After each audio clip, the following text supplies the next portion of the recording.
Film diproduksi pada tahun 2015 ini disutradarai oleh Martin Zandvliet, yang berdurasi 101 menit, sedangkan pemeran utamanya adalah Roland Moller, Louis Hoffman, Joel Bassman. Mereka dikirim ke Denmark untuk menjinakkan 45.000 ranjau di sepanjang pantai sebelah barat Denmark. Setiap hari para remaja ini bekerja mempertaruhkan nyawa, dengan harapan akan dibebaskan dalam 3 bulan, jika berhasil membuat pantai itu bebas dari ranjau. Ternyata, tidak semudah yang mereka bayangkan. Bagaimana kisah lengkapnya? Baiklah, tidak berlama-lama kita mulai alur ceritanya. Cerita dimulai saat sersan Kalt mengendarai mobil jeepnya dengan gagah dan perkasa, yang ditugaskan pergi ke pesisir pantai untuk memeriksa area yang dipenuhi ribuan ranjau.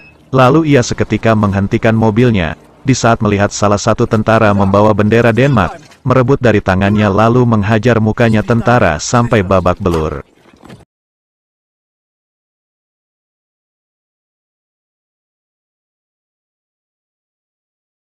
Kemudian sampailah ia di tepi pantai, untuk melaksanakan tugasnya mengorganisir guna pembersihan bom ranjau yang telah ditanam Jerman selama perang, menandai dengan menancapkan bendera hitam di setiap areanya.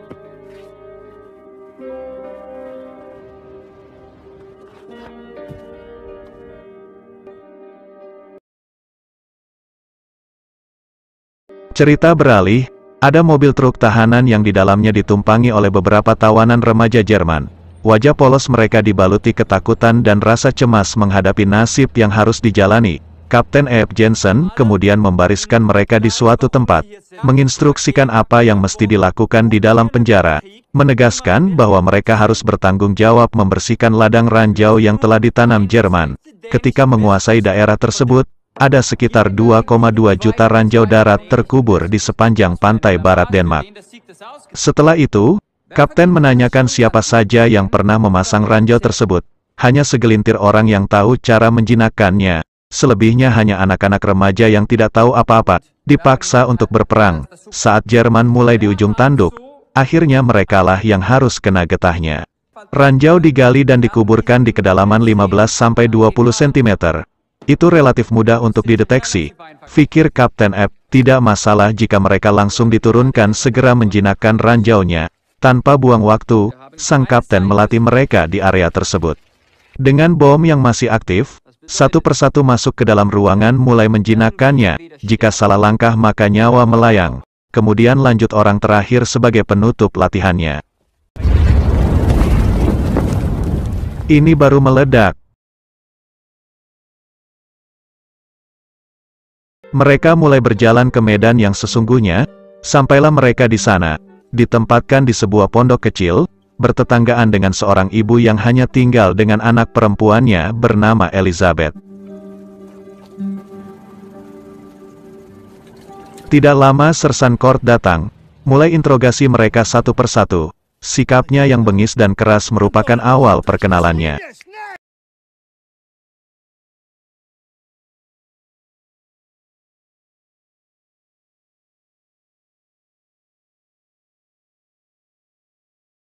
Kemudian mereka dihadapkan ke pesisir pantai. Sersan Kort menunjukkan bendera hitam sebagai tanda area keberadaan ranjau. Mereka harus bekerja setiap harinya selama 6 jam tanpa meledakkan bom, jika ingin segera pulang dalam 3 bulan ke depan. Sersan menjelaskan bahwa, di dalam peta tiap bagian diberi tanda bintang dan titik. Tanda jenis ranjau, harus dapat dipastikan setiap jumlah dan jenis ranjau yang telah dinonaktifkan. Hari pertama ketegangan dimulai.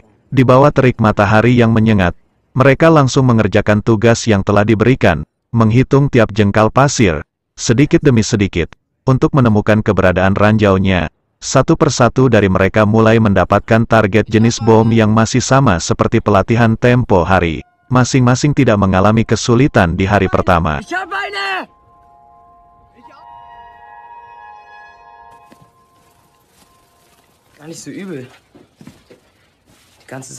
Hari mulai sore, sersan Kort datang menyuruh mereka segera tidur lalu menguncinya dari luar. Tidurlah mereka dalam keadaan kelaparan, setelah bekerja seharian.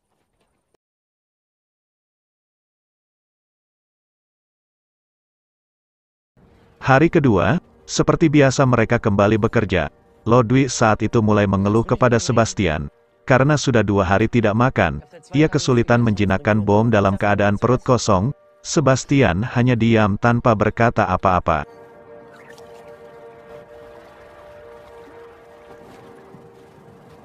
Setelah masuk jam istirahat, Sebastian mencoba datang ke tempat Sersan Kort, berusaha minta belas kasihan atas kondisi kelaparan yang dialaminya. Sersan menegaskan di hadapan Sebastian, bahwa ia tidak peduli atas nasib tawanannya.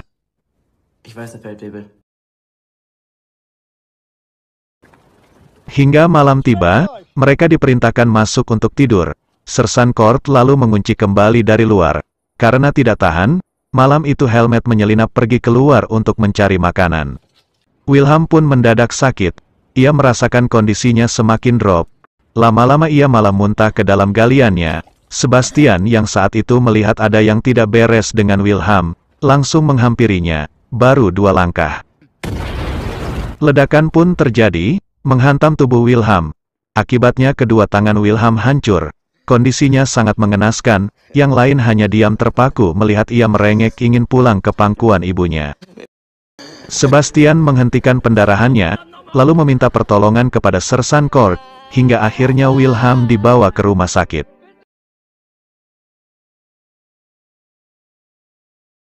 Helmut beserta yang lain mulai merasakan gejala yang sangat parah, demam lalu muntah-muntah. Datanglah Sersan Kort di sana, barulah ketahuan penyebab mereka keracunan.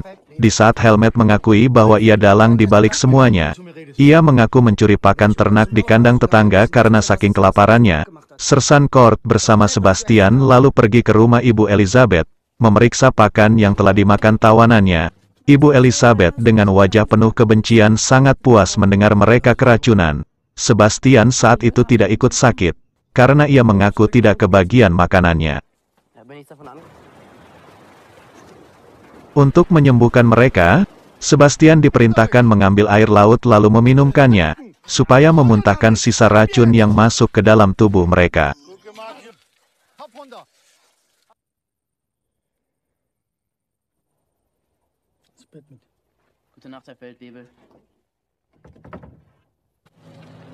Setelah kejadian itu, hati Sersan mulai tersentuh. Tidak tega melihat mereka kelaparan. Ia segera pergi ke pusat untuk mengambil makanan. Sesampainya di sana terlebih dahulu ia menengok kondisi Wilhelm di rumah sakit. Saat suster memeriksa statusnya ternyata Wilhelm sudah meninggal. Sersan Kort sejenak terdiam, lalu pergi dari sana. Kemudian Sersan Kort melanjutkan mengambil makanan dari gudang. Di kejauhan Kapten IB melihat gerak-gerik Sersan Kort, yang sudah dapat ditebak ia akan memberi tawanan Jermannya makan. Di balik keras dan bengisnya Sersan Kort, ternyata ia mulai tersentuh atas kondisi anak muda yang harus menanggung kejahatan perang. Dia membuat rencana untuk mempercepat kepulangan mereka.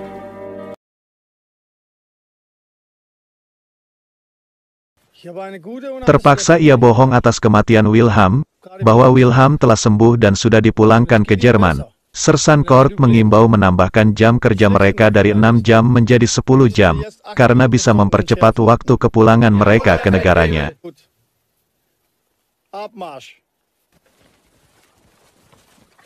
Dengan semangatnya, mereka melanjutkan pekerjaan mereka, menyisir tiap jengkal ranjau di sepanjang pantai.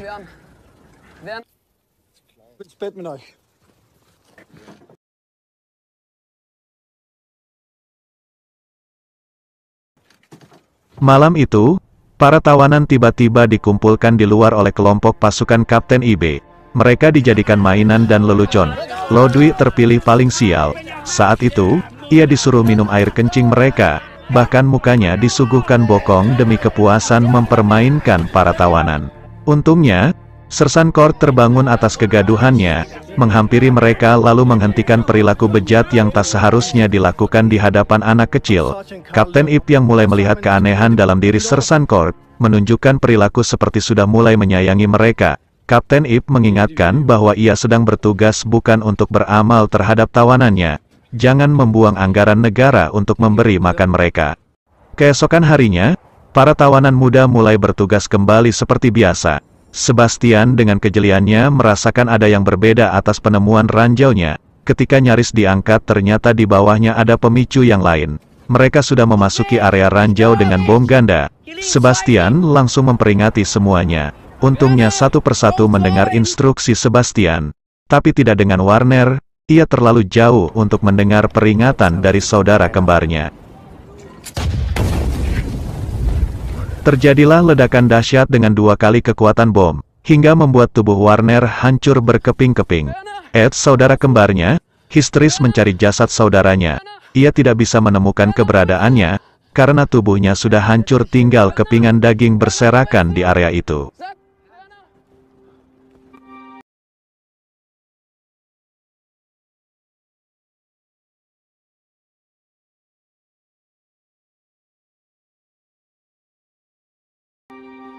Terhitung baru 2 korban yang harus mati terkena ledakan bom. Ed kini telah kehilangan belahan jiwanya. Sersan Kort menyuntikkan obat penenang, menjaganya, tangannya menyentuh dengan penuh kasih sayang, seolah mulai ikut merasakan penderitaan mereka.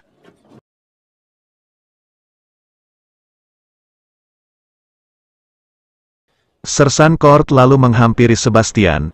Di sana ia mengakui kebohongan atas kematian Wilhelm. Ternyata Sebastian tidak kaget. Ia sudah tahu dan pikirnya mungkin itu jalan yang terbaik.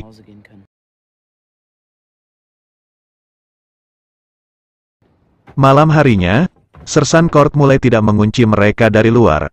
Kini ia sudah percaya, bahkan mungkin sudah tumbuh rasa cinta terhadap anak-anak tawanannya.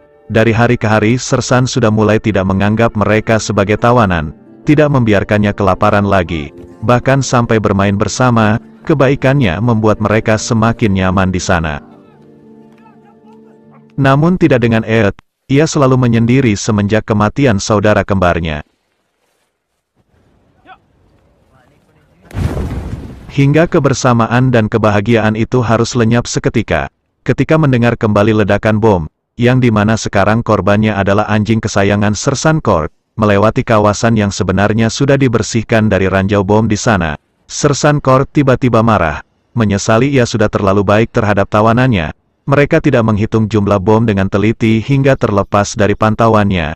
Sersan sudah tak peduli lagi atas keselamatan nyawa mereka. Langsung diperintahkan berbaris, lalu menelusuri kawasannya untuk memastikan tidak ada lagi ranjau bom yang tertinggal.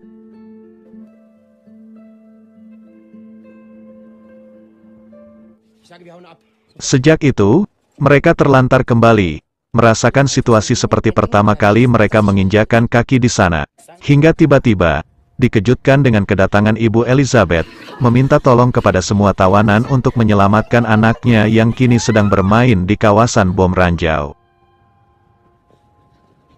Sebastian langsung turun menyelamatkan Elizabeth, ibunya terus menyuruhnya tetap diam di tempat. Saat Sersan Kort pulang, ia melihat kamar tawanan terbuka, diperiksa ke dalam ia hanya menemukan Earth yang sedang tiduran sambil memainkan tikus peliharaannya. Hingga akhirnya, ia menyaksikan anak-anak menolong Elizabeth yang sedang dalam bahaya. Ketika semuanya fokus pada Sebastian, tanpa diduga dari belakang, Earth datang menghampiri Elizabeth masuk ke dalam kawasan ranjau.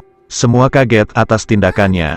Sebastian yang saat itu terus berusaha menyisir bom hingga dapat mencapai keberadaan mereka berdua. Ia meminta untuk membawa Elizabeth ke pangkuannya, dia bawa pergi menjauh dari area ranjau. Namun Earth malah terdiam memandang kosong ke arah teman-temannya. Ia mulai membalikkan badan berjalan ke arah zona berbahaya, memasrahkan hidupnya yang sudah tidak punya harapan lagi. Ia hanya ingin menyusul saudaranya.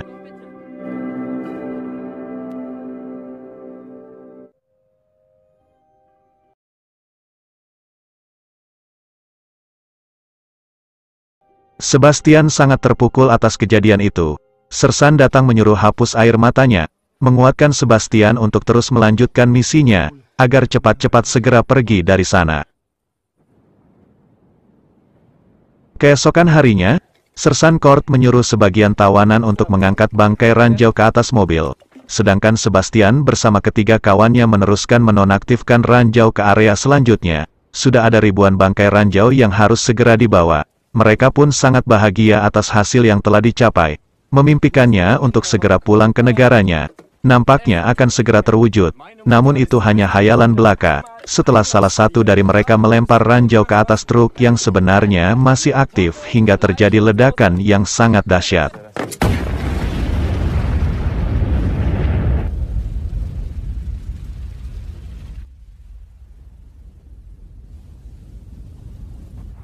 Mereka yang selamat, termasuk Sersan Kord, berlari menghampirinya dan melihat semua sudah hancur tak tersisa.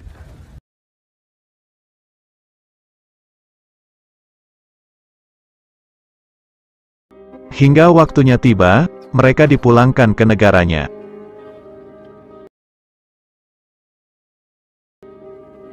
Ternyata tidak segampang itu, Kapten IB malah mengirim mereka ke tempat yang lain, untuk kembali menyisir ranjau tanpa sepengetahuan Sersan Kord.